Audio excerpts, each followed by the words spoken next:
ஆண்டவராகிய இயேசுவின் நாமத்தில் தொலைக்காட்சி நேயர்களுக்கு அன்பின் வாழ்த்துக்கள்.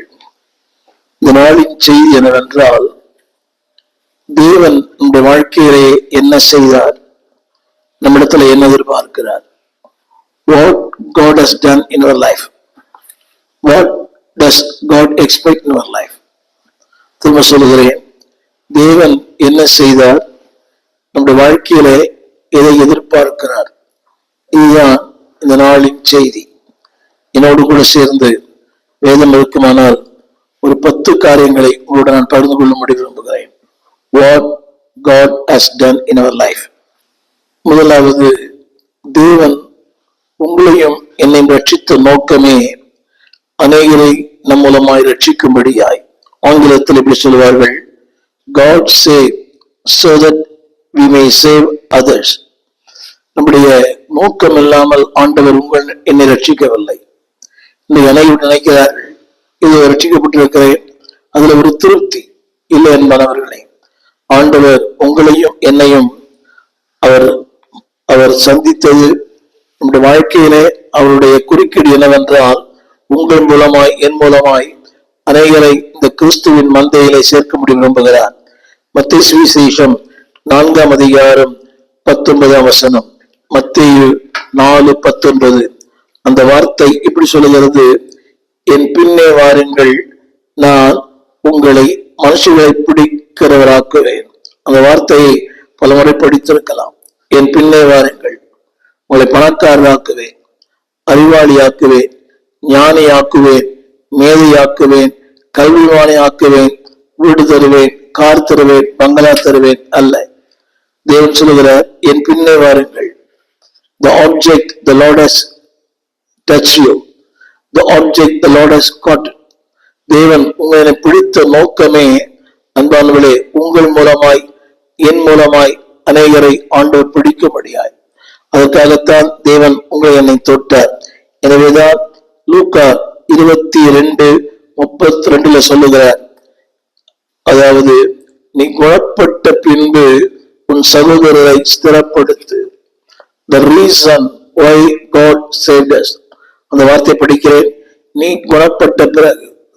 ஒரு உண்மையான மனம் திரும்புதல் எங்கு வரும் என்று சொன்னால், என்றைக்கு ஒருவனுக்கு ஆத்தும பாரம் இருக்கிறதோ, என்றைக்கு ஒருவன் அடுத்தவர்களை குறித்த அந்த பாரம்.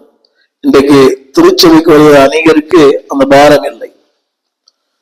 அடுத்தவர்களை ரட்சிப்புக்கு, அதாவது கிறிஸ்துவ அறிவிக்க அந்த பாரம் இல்லை. திரும்ப சொல்லுகிறேன், நீ குணப்பட்ட பின்பு. அப்படியானால் நீ குணப்பட்ட பின்பு வீட்டுக்கு போ. நீ குணப்பட்ட பின்பு இப்படி இரு, அப்படி இல்லை. தேவன் சொல்லுகிறார், நீ குணப்பட்ட பின்பு உன் சகோதரரை ஸ்திரப்படுத்து. That is the reason why God saved us. இது ஆங்கிலத்தில் இப்படி சொல்வார்கள், you are saved to save others. என்னை கேட்டுக்கொண்டிருக்க அன்புடைய பிள்ளையே, தேவன் என்ன செய்தார் யோசித்து பாருங்கள். உன்னை குணமாக்கினார். ஆவியிலே, ஆத்துமாவிலே, சரீரத்திலே, எண்ணங்களிலே, சுபாவங்களிலே உங்களை குணமாக்கினார். அதற்கு நோக்கம் என்னவென்றால், நீ அடுத்தவனை ஸ்திரப்படுத்தும்படியாய், அடுத்தவர்களை குணப்படுத்தும்படியாய், அடுத்தவர்களுக்கு கிறிஸ்துவின் அன்பை அறிவிக்கும்படியாய். எனக்கு ஒரு சின்ன கேள்வி, மனம் திரும்பினேன் என்று சொல்கிற என் அன்பு சகோதரனே, ரட்சிக்கப்பட்டு என்று சொல்லுகிற என் அன்பு சகோதரியே, சகோதரனே, நீ யாரையாகிலும் கிறிஸ்துக்கள் நடத்திருக்கிறாயா? ஆண்டு சொன்ன வார்த்தை, நீ குணப்பட்ட பின்பு. தேவனுடைய மிகப்பெரிய ஆதங்கம், தேவனுடைய மிகப்பெரிய எதிர்பார்ப்பு, நீ குணப்பட்ட பின்பு அடுத்தவர்களை குணப்படுத்து, ஸ்திரப்படுத்து. இரண்டாவதாக, தேவனுடைய நோக்கம் என்னவென்றால், God comfort to comfort others. தேவன் நம்முடைய வாழ்க்கையில் ஒரு ஆறுதலை தந்தார்.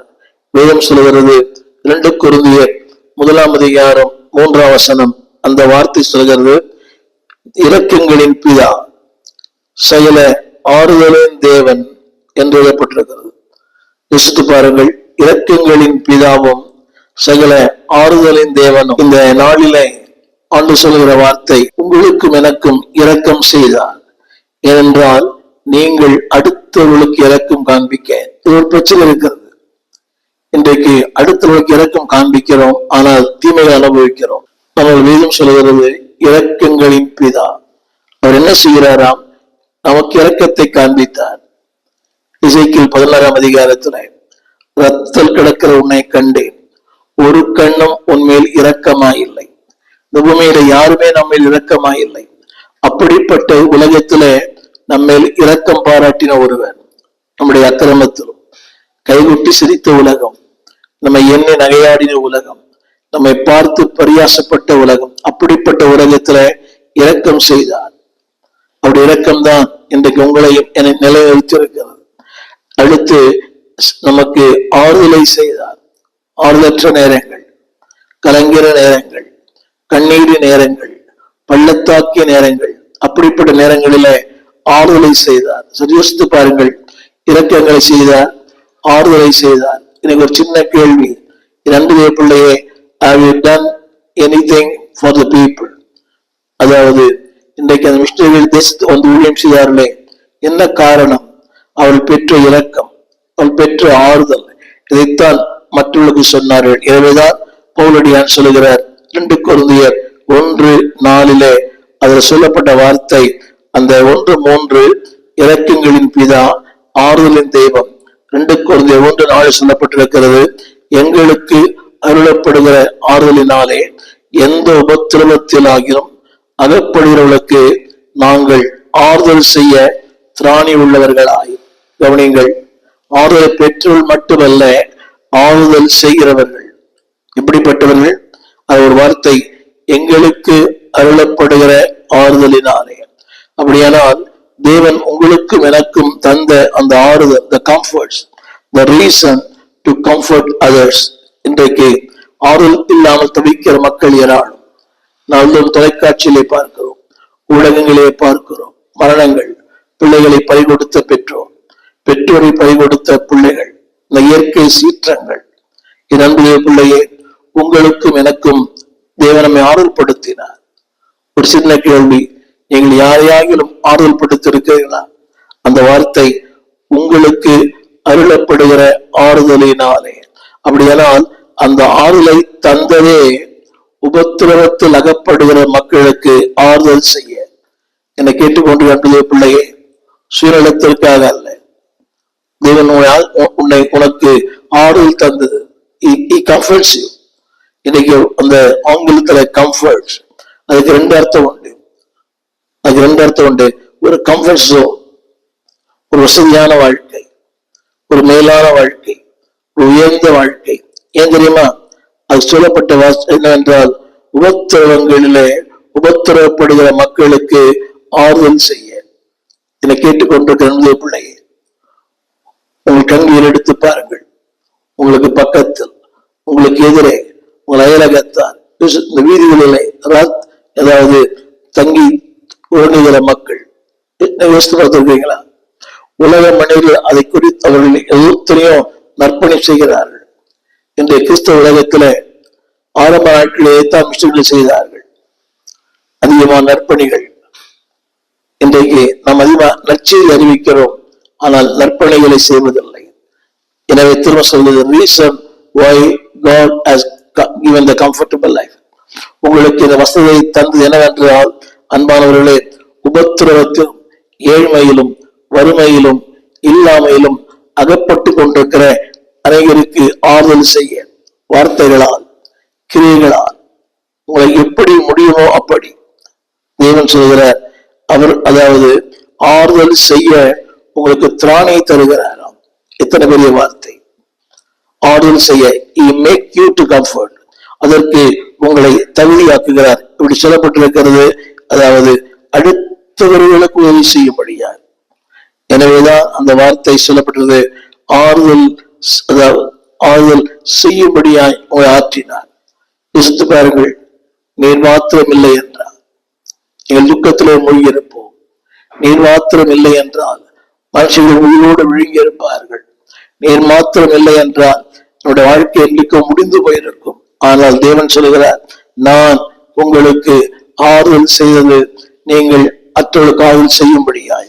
3வது, God bless to bless others. ஆண்டவர் உங்களையும் என்னையும் ஆசீர்வதித்ததே அடுத்தவர்களுக்கு ஆசீர்வாதமாக இருக்கும்படியா. வாசிக்கிறேன். ஆதியாகமத்தின் புஸ்தகம் 12ஆம் அதிகாரம் 1ஆம் வசனம். கர்த்தர் ஆபிரகாமை நோக்கி, உன் தேசத்தையும் உன் இனத்தையும் உன் தகப்பனுடைய வீட்டை விட்டு புறப்படு, நான் உனக்கு காண்பிக்கும் தேசத்துக்கு போ. அடுத்த வார்த்தை, நான் உன்னை பெரிய ஜாதியாக்கி. அடுத்த வார்த்தை, உன்னை ஆசீர்வதித்து உன் பெயரை பெருமைப்படுத்துவேன், நீ ஆசீர்வாதமாக இருப்பாய். அந்த கவனிக்க வேண்டும். உன்னை ஆசீர்வதித்தது நீ அனைவருக்கு ஒரு ஆசீர்வாதமாக இருக்கும்படியாய். ஒரு துக்கமான விஷயம் என்னவென்றால், இன்றைக்கு கர்த்தரால் ஆசீர்வதிக்கப்பட்டவர்கள் அனைவருக்கு ஆசீர்வாதமாக இருக்கிறார்களா என்பார் ஒரு கேள்விக்குறி. என்னை கேட்டுக்கொண்டு வந்தது பிள்ளையே, the Lord has blessed you to bless others. அடுத்தவர்களை ஆசீர்வதிக்கத்தான் ஆண்டவர் உங்களையும் என்னையும் ஆசீர்வதித்தார். நீ ஆசீர்வாதமாக இருப்பாய். அடுத்த வார்த்தை, ஆசீர்வதிப்பேன், நீ ஆசீர்வாதம் இருப்பாய். உனக்கு அல்ல, தேசங்களுக்கு, திருச்சபைக்கு, உன் சபைக்கு. என்னை கேட்டுக்கொண்டு என்பது பிள்ளையே, உன் திருச்சபைக்கு நீ ஆசீர்வாதமா இருக்கிறாயா? உன் போதகருக்கு ஆசீர்வாதம் இருக்கிறாயா? இருக்கிற இடத்துக்கு ஆசீர்வாதம் இருக்கிறாயா? சொல்கிறது, நீ ஆசீர்வாதமாய் இருப்பாய். இதுதான் தேவனுடைய விருப்பம், இதுதான் தேவனுடைய சித்தம், இதுதான் தேவனுடைய நோக்கம். 4வது குறிப்பாக சொல்கிறேன், தேவன் என்ன செய்தார் என எதிர்பார்க்கிறார். 4வது குறிப்பு, அன்பானவர்களே, தேவன் நம்மை அன்பு கூர்ந்தார் என்றால் நாம் மற்றொரு அன்பு கூற. God loves us that you may be loving those and love others. தேவன் உன்னை அன்பு கூர்ந்தது அவரை அன்பு கூற.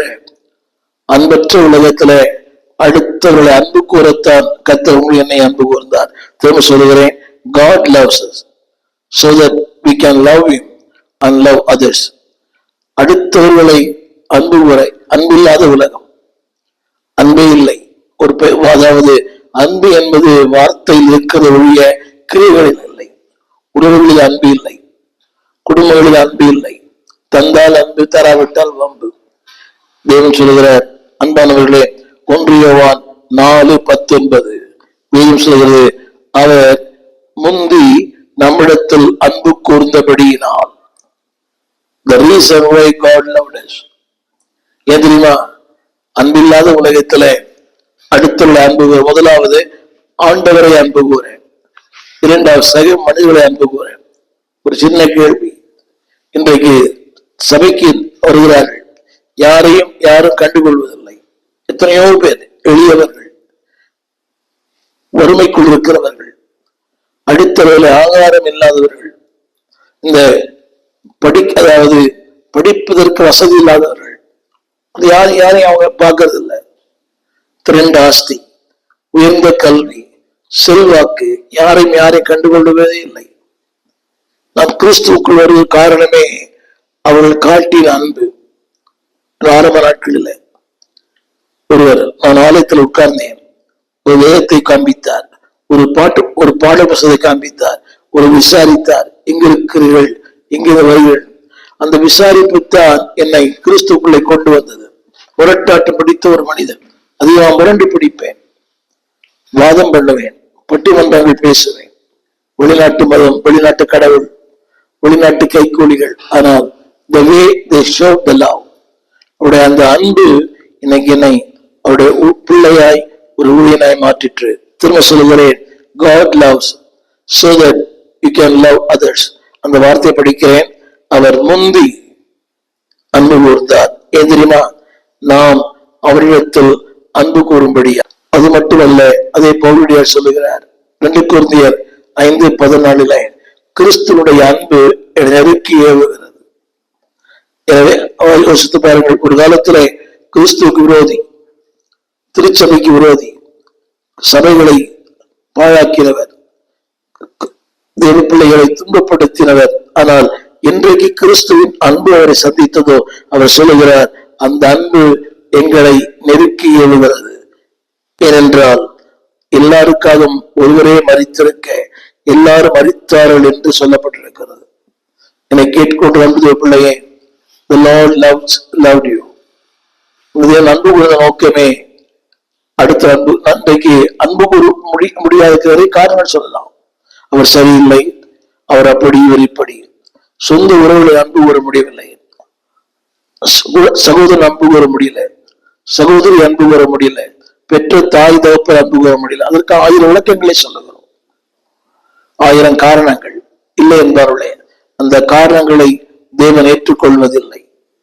தேவன் சொல்லுகிறார், ஐ லவ் யூ, நான் உன்னை அன்பு கூர்ந்தேன். நீங்கள் அன்பு கூறப்பட வேண்டியவர்கள் அல்ல, துரோகிகள், இருமாப்புள்ளவர்கள், எத்தர்கள், அன்றோடு ஏமாற்றியவர்கள். நம்முடைய வாழ்க்கையில் ஏராளமான காரியங்கள், தண்டிக்கப்பட வேண்டியவர்கள். But God loved us. ஒரு அன்பு கூர்ந்தார். என்னை கேட்டுக்கொண்டு நம்பிய பிள்ளையே, ஒருவர்கள் அன்பு கூறுங்களா? உங்கள் மாமியார், உங்கள் மருமகள், உங்கள் கணவர் வீட்டார் அன்பு கூறுறீங்களா? உங்கள் வீட்டாரை அன்பு கூறுறீங்க. அவர் வந்தால் சந்தோஷம், அவர்கள் உங்கள் வீட்டார் வந்தால் சந்தோஷம், அவர் வீட்டார் வந்தால் ஜலதோஷம். இல்லை, அதுக்கு வேற காரணம் சொல்லலாம். அவங்க நன்றி கேட்டவங்க, இவ்வளவு செஞ்சேன், நன்றியா இல்லை இல்லை என்பார்களே. நீங்க எப்படி எத்தனையோ நன்மைகளை பெற்றிருக்கிறோம், அவருக்கு நாம் உண்மையா இருக்கிறோமா? Are we loyal to God? அந்த அன்புக்கு நாம் பாத்திரமா இல்லையே. ஆனால் அந்த அன்புக்கு நாம் பாத்திரமான இல்லை என்றாலும் நம்ம இடத்துல அன்பு கூற ஒரு தெய்வம். அவர் முந்தி நம்மிடத்தில் அன்பு கூர்ந்தார், மறந்துவிட வேண்டாம். The reason why God loved us, to love others. யோசித்து பாருங்களை, மிஷனரிகள் நாடு விட்டு நாடு வந்து எல்லாவற்றையும் திறந்து, உறவுகளை திறந்து, குடும்பங்களை திறந்து, இந்த ரீசன் என்னவென்றால் கிறிஸ்துவின் அன்புதான். அந்த அன்புதான் இன்றைக்கு இந்த மருத்துவ நிலையங்கள், சிறுவர் இல்லங்கள், முதியோர் இல்லங்கள், கல்வி நிறுவனங்கள், என்னை கேட்டுக்கொண்டிருக்கிற அன்புடைய பிள்ளையே, God loves you to love others. 1000 விளக்கங்கள் சொல்லலாம். இந்த விளக்கங்களை பரலோகம் ஏற்றுக்கொள்ளாது. அன்பு கூறுங்கள். எபேசியர் 5:2. கிறிஸ்து நமக்காக தம்மை தேவனுக்கு சுகந்த வாசனையான காணிக்கையாகவும் பலியாகவும் ஒப்பு கொடுத்தது போல, நம்மில் அன்பு கூறுவது போல நீங்களும் அன்பிலே நடந்து கொள்ளுங்கள். அந்த வார்த்தை பலியாக. You never expect anything from you. பலியாக நீங்களும் அன்பிலே நடந்து கொள்ளுங்கள். 5வது, God gave up all that we might give all. Tamil சொல்லுகிறேன், எல்லாவற்றையும் நமக்காக தந்தார். நீயும் எல்லாவற்றையும் அவருக்காக கொடுக்க. ஆங்கிலத்தில் படிக்கிறேன், God gave up all. எல்லாவற்றையும் தன்னையே தன்னுடைய எல்லாம் தந்தார். நீங்கள் எல்லாவற்றையும் கொடுக்கபடி. இத்தனை ஆர்வத்தை சொன்னேன். God gave up all. எல்லாவற்றையும் தராது ஒன்றுமே இல்லை. இந்த வார்த்தை படிக்கிறேன், 2 கொரிந்தியர் 8:9. அவர் ஐஸ்வர்யம் உள்ளவராய் இருந்தும் நீங்கள் அவருடைய தரித்திரத்தினாலே ஐஸ்வர்யமாகும்படி உங்கள் நிமித்தம் தரித்திரர் ஆனார். இன்னொரு வசனம், நம்முடைய சொந்த குமார் என்றும் பாராமல் நம்ம எல்லாருக்காக அவர் ஒப்பு கொடுத்தவர். எல்லாவற்றையும் தந்தார், தனக்கென்று எதை வைத்துக் கொள்ளவில்லை. அந்த வார்த்தை படிக்கிறேன். அந்த வார்த்தையை, அதாவது நீங்கள் ஐஸ்வர்யமாகும்படி உங்கள் நிமித்தம் தரித்திரர் ஆனார். தரித்திரான அவன் சேவைப்படி இருக்கணும், எல்லாம் கொடுத்திருக்கணும். அப்ப அவன் தரித்திரான காரணம் என்னவென்றால் எல்லாவற்றையும் உனக்கு என்று கொடுத்து விட்டார். That is the reason he has given everything. தரித்திரரானாரே. எப்படி ஆனார்? ஒன்று செலவு பண்ணியிருக்கணும், எனக்காக செலவு பண்ணார். தரித்திர ஆனாரே. அவருடைய கருத்து என்னவென்றால், எனக்காக நான் வாழ, நான் சுகமாயிருக்க, நான் சுகித்திருக்க. அதுக்கு என்ன காரணம் என்றால், அன்பான பிள்ளைகளே, அது அதனுடைய காரணம் என்னவென்றால், ஒரு வார்த்தை, எல்லாவற்றையும் பவுல் சொல்கிறார், பிலிப்பியர் 3:8. எனவே நான் எல்லாவற்றையும் நஷ்டம் என்று எண்ணிக்கொண்டிருக்கிறேன். இந்த வார்த்தை I gave everything.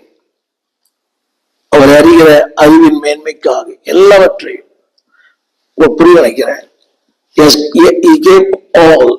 எல்லாவற்றையும் எனக்காக தந்தார். ஒரு சின்ன கேள்வி, அவருக்கு என்ன கொடுத்துருக்கிறீங்க? ஒரு சின்ன குடியை விட முடியல, ஒரு சின்ன டிவி சீரியல் விட முடியல, ஒரு தவறான வாழ்க்கையை விட முடியல, கதை புஸ்தகத்தை விட முடியல, ஏதோ ஒன்று விட முடியாத ஒன்று. திரும்ப சொல்வது, he gave up everything for you. உங்களுக்காக எல்லாவற்றையும் தந்தவர், இழந்தவர். எதை இழந்திருக்கிறோம்? சின்ன தூக்கத்தை இழக்க விரும்பலையே. அதிகார ஜபத்துக்கு யாரும் வர்றதில்லை, மாலை கூட்டத்துக்கு யாரும் வர்றதில்லை, எதையும் இழக்க விரும்பவில்லை. அந்த சொபிஸ்டிகேட்டட் லைஃப், அதாவது இப்படியே இருக்க வேண்டும், இப்படியே வாழ வேண்டும், வசதியா இருக்க வேண்டும், எதை இழக்க தர வேண்டும். பாட்டெல்லாம் பாட்டோம், எதை இழந்தாலும் உண்மை இழப்பேனும். கிறிஸ்துவுக்காக இழந்திருக்கிறீர்கள். உங்கள் நேரம், உங்கள் தூக்கம், உங்கள் பணம், உங்களுடைய உழைப்பு இழந்துக்கிறீங்களா? நான், என் மனைவி, என் குடும்பம், என் வாழ்க்கை, இதுதான் முக்கியம். இல்லை, தேவன் சொல்லுகிறார், எல்லாவற்றையும் போலடியார், எல்லாவற்றையும் விட்டுதல்ல, நஷ்டம் என்று எண்ணிக்கொண்டிருக்கிறேன். ஒரு நாளும் நிகழ்கால தொடர்நிலை. அடுத்த வார்த்தை, 6வது குறிப்பு, Christ suffered so that we might suffer for him. கிறிஸ்து பாடுபட்டார், நீங்கள் அவருக்காக பாடுபட. வசந்து படிக்கிற கேளுங்கள். 1 பேதுரு 2:21. கிறிஸ்துவும் உங்களுக்காக பாடுபட்டு, ஏன் தெரியுமா? நீங்கள் ஒரு அடிச்சூடியை பின்பற்றுக்கு மட்டுமல்ல, பிலிப்பியர் 1:29, அவர் நிமித்தம் பாடுபடவும் உங்களுக்கு அருளப்பட்டிருக்கிறது. இணைத்து படிக்க விரும்புகிறேன். உங்களுக்காக பாடுபட்டார். The reason, நீங்கள் அவருக்காக பாடுபட. பாருங்கள், what God has done, what you expect. உங்களுக்காக பாடுபட்டார். நீங்கள் பாடுபடுறீங்களா? என்ன பாடுபட்டு ஒண்ணுமே இல்லையே. இந்த இயேசுக்காக 54 ஆண்டுகள் வாழ்ந்திருக்கிறேன், அப்புறம் மார்க்கத்திலிருந்து வந்தேன். பாடுகள் உண்டுதான், ஆனா அவர் பட்ட பாடுகளுக்கு இணை அது அல்ல. ஏதோ சின்ன கஷ்டம், ஒரு சின்ன வறுமை, ஒரு சின்ன போராட்டம், ஒரு சின்ன நிந்தை, சின்ன அவமானம், இதை பெரிதுபடுத்துகிறோம். இல்லை, அவர் பட்ட பாடுகளுக்கு இது இணை அல்ல. அந்த வார்த்தை படிக்கிறேன், அவர் நிமித்தம் பாடுபடுவதற்கு உங்களுக்கு அருளப்பட்டிருக்கிறது. அந்த வார்த்தை 1 பேதுரு 2:21, உங்களுக்காக பாடுபட்டார். 2வது பிலிப்பியர் 1:29, அவர் நிமித்தம் பாடுபட உங்களுக்கு எனக்கு அருளப்பட்டிருக்கிறது. அவர் நிமித்தம் பாடுபடுவது எவ்வளவு பெரிய பாக்கியம். நிந்தைகள், போராட்டங்கள், அவமானங்கள். The reason why God suffered, நீங்கள் அவருக்காக பாடுபட வேண்டும் என்பது. திரும்பி இருக்கிற கிறிஸ்துவுக்காக. ஆனா ஒன்று, கிறிஸ்துவுக்காக பாடுபட்டு யாருமே கஷ்டப்படுவதில்லை, கொடுத்த யாரும் நஷ்டப்படுவதில்லை. என்னை கேட்டுக்கொண்டிருக்கிற பிள்ளையே, அவருக்காய் படுகிற பாடுகள் மேன்மையானது. அதற்குரிய நன்மைகளை இந்த பூமியிலே பெற்று அனுபவிப்பீர்கள். சோர்ந்து போக வேண்டாம். அவருக்காக பாடுபடுவது மேன்மை. இன்னைக்கு நமக்கு அந்த பாடு இல்லையே. நமக்கு முன்னோடியா இருந்தவங்க எவ்வளவு பாடுபட்டாங்க, இந்தைகள், போராட்டங்கள், அவமானங்கள். ஆனால் ஒரு சின்ன பாடுகளை நாம் பெரிதுபடுத்துகிறோம். வேண்டாம். அடுத்த வார்த்தை சொல்ல விரும்புகிறேன். 7வது குறிப்பு, Christ laid down his life so that we lay down our life to others. தன் ஜீவனையே தந்தார், அடுத்தவர்களுக்கு நாம் ஜீவனை கொடுக்கும்படியாக. அந்த வார்த்தை 1 யோவான் 3:16. அவர் தம்முடைய ஜீவன் நமக்கு கொடுத்ததினாலே, ஆங்கிலத்தில் எழுதப்பட்டது, he laid down, ஜீவனை அர்ப்பணித்ததினாலே. அடுத்த வார்த்தை, நீங்களும் சகோதரருக்காக ஜீவனை கொடுக்க கடனாளியா இருக்கிறோம். யோசித்து பாருங்களேன், ஒரு சின்ன தியாகத்தை பண்ண நமக்கு மொழி அது போட்டுவது, அதாவது ஜீவனை கொடுக்க கடனாளியா இருக்கும். ஜீவனை கொடுக்க, அதனுடைய கருத்து என்னவென்றால் கடனாளி, அதாவது கடன் வாங்கி இருக்கிறோம். அந்த வார்த்தை படிக்கிறேன், அவர் ஜீவனை கொடுத்தது நமக்காக. ஆங்கிலத்தில் பயன்படுத்தப்பட்ட வார்த்தை he laid down everything. ஜீவனை கொடுத்தது, ஜீவன் எல்லாமே சொல்றேன், ஜீவன் எடுக்கிறிய எனக்கா எல்லாமே. அவருடைய நிம்மதி, சந்தோஷம், மகிழ்ச்சி, அவருடைய எல்லாம் எனக்காக. அவருடைய அவருடைய கேரக்டர், அவருடைய ஈகோ எல்லாமே எனக்காக தந்தார். வேதம் சொல்லுகிறது, நாம் கடனாளியா இருக்கிறோம், ஜீவனை கொடுக்க கடனாளி. எல்லாவற்றையும் தந்தார். The reason, அன்பாவளே, lay down your life to something. தமிழ்ல இந்த வார்த்தை எழுதப்பட்டிருக்கிறது, lay down, அதாவது யாருக்கும் ஒருவருக்கு நீங்கள் பயனுள்ள பாத்திரமாயிருக்க எதிர்பார்க்கிறார். 8வது குறிப்பு, God teaches to worship. We may worship him. தமிழ்ல வாசிக்கிறேன். தமிழில 8வது குறிப்பு, நாம் ஜெபம் பண்ண வேண்டிய விதமாவது, ஆங்கிலத்தில் worship கற்றுக் கொடுத்தார். ஏன் தெரியுமா? நீங்கள் ஆராதிக்க. ஜெபிக்க கற்றுக் கொடுத்தார், நீங்கள் ஜெபம் பண்ண. ஜெபம் பண்ண வேண்டிய விதமாவது, அப்படியானால் ஜெபிக்க ஏன் கற்றுக் கொடுத்தார்? நீ ஜெபிக்க. ஆராதிக்க ஏன் கற்றுக் கொடுத்தார்? நீங்கள் ஆராதிக்க. அந்த வார்த்தை படிக்கிறேன். அந்த வார்த்தை பழைய வார்த்தை தான் இது. பரமன்றிருக்கிற எங்கள் பிதாவே, உங்களுடைய நாமம் பரிசுத்தப்படுவதாக, உங்களுடைய ராஜ்யம் வருவதாக, உங்களுடைய சித்தம் பரமண்டத்தில் செய்யப்படுவது போல பூமியிலும் செய்யப்படுவதாக. It teaches to worship. அவர் சொல்லிக் கொடுத்த நோக்கமே நீங்கள் அவரை ஆராதிக்கத்தான். எனவேதான் யோவான் 4:24 சொன்னார், ஆவியோடும் உண்மையோடும் தொழுது கொள்ள வேண்டும். இது பலமுறை படித்திருக்க வசனத்தை. It teaches the reason you have to do that. Tamil வாசிக்கிறேன். அதாவது it teaches to worship. எப்படி ஆராதிக்க வேண்டும் என்று சொல்லிக் கொடுத்தார். ஏன் தெரியுமா? நீங்கள் ஆராதிக்க. 9வது குறிப்பு, God glorify us that you may glorify him. 9வது வசனத்துல அவருடைய மகிமையை நமக்கு வெளிப்படுத்தினார். தேவன் நம்மை மகிமைப்படுத்துகிற காரணம் என்னவென்றால், நாம் அவரை மகிமைப்படுத்த. இந்த வார்த்தை படிக்கிறேன். நம்மை மகிமைப்படுத்தி இருக்கிறார், அவரை நாம் மகிமைப்படுத்த. இன்றைக்கு கர்த்தரால் மகிமைப்படுத்தப்பட்ட அநேகர் அவரை மகிமைப்படுத்துவதே இல்லை. சொல்லுகிறேன், God glorifies you to glorify him. வசனம் படிக்கிறேன். கர்த்தருடைய மகிமையை கண்டவர்கள், ஒரு பெருமை இல்லையே, அவரை பார்த்தேன், பேசினேன், that's good. ஆனால் ஏன் தெரியுமா? அந்த மகிமையடைந்து மறுவப்பட, இப்படி சொன்னா அவளுக்கு புரியும். ஆண்டவர்களுக்கு மகிமை வெளிப்படுத்துறதே உங்கள் மூலமாய் அவர் மகிமை அடைய வரங்களை தந்தார், மேன்மை தந்தார், வல்லமை தந்தார், எல்லாம் தந்தார். குளோரிஃபை. உங்களை மகிமைப்படுத்த வேண்டாம். இன்னைக்கு துக்கமான ஒன்று, இந்த கிருபைகளை பெற்றவர்கள், வரங்களை பெற்றவர்கள் தங்களை மகிமைப்படுத்துகிறார். அவர் பார்க்கறதுக்கு அப்பாயின்மெண்ட், அவருக்கு கதவை திறக்க ஒருத்தர், அவருடைய பைபிள், அவருடைய பை தூக்க ஒருத்தர் வேண்டாம். உங்களை மகிமைப்படுத்த அவர் உங்களை, அதாவது அவர் மகிமைப்படுத்தல, அவரை மகிமைப்படுத்த, அவருடைய கிரியைகளை மகிமைப்படுத்த, அவருடைய மகத்துவங்களை மகிமைப்படுத்தத்தான் அவங்களை மகிமைப்படுத்தல. God glorify you.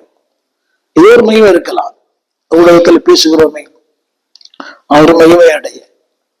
உங்கள் சாகசங்களை உங்களை காரணம் சொல்ல வேண்டிய அவசியமே இல்லை. திரும்ப சொல்லுகிறேன், God glorifies so that you can glorify him. அவர்களை மகிமைப்படுத்தினதே அவரை மகிமைப்படுத்த. பரிசுத்தவான்கள் வாழ்க்கையை பார்த்திருக்கிறேன். அவருடைய எவ்வளவு தாழ்மை, எவ்வளவு பெரும், எவ்வளவு அவங்களோட பணிவு.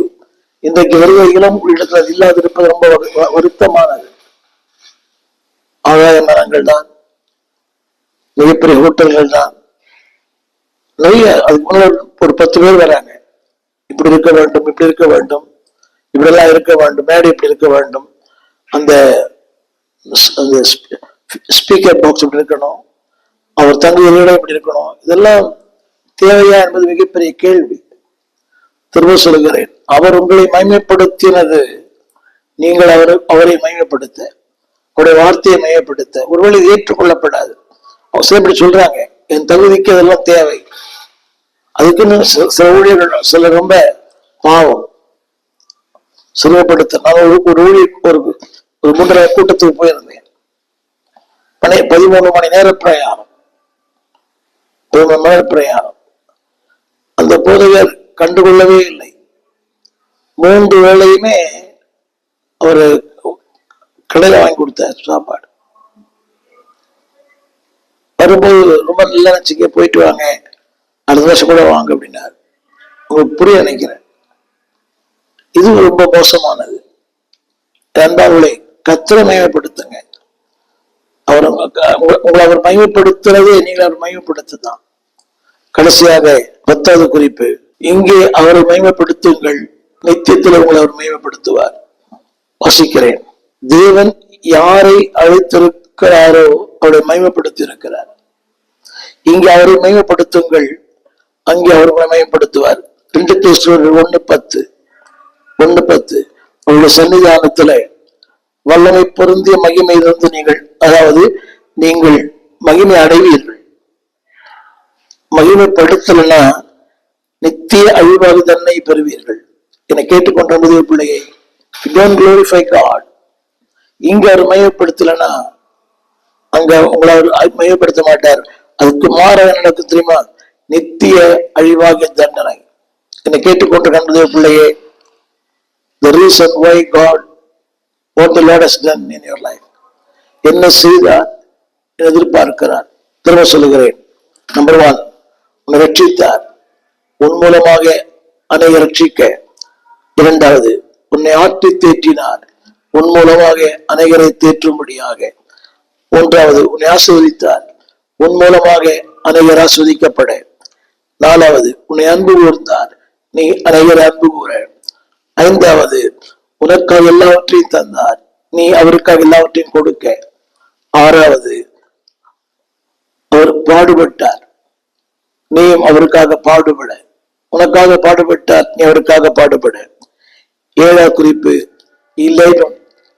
எல்லாவற்றையும் அவர் தந்தார், நீயும் எல்லாவற்றையும் கொடுக்கும்படி. 8வது வசனம் அது சொல்லப்பட்டிருக்கிறது, ஆராதிக்க கற்றுக் கொடுத்தார், நீ அவரை ஆராதிக்க. 9வது வசனம், உன்னை மகிமைப்படுத்தினார், நீ அவரை மகிமைப்படுத்த. 10வது குறிப்பு, அதாவது இங்கே அவரை மகிமைப்படுத்து, நித்தியத்தில் உன்னை மகிமைப்படுத்துவார். இங்கே அவர் மகிமைப்படுத்த தவறிவிட்டால் நித்தியத்துல அன்பானுடைய நித்திய அழிவை சந்திப்பீர்கள். உனக்காக ஜெபிக்க விரும்புகிறேன், ஜெபிப்போம். வானத்தையும் பூமியும் படைத்த நல்ல ஆண்டவரே, இந்த அருமையான வேலைக்காக நன்றியோடு துதைக்கிறோம்.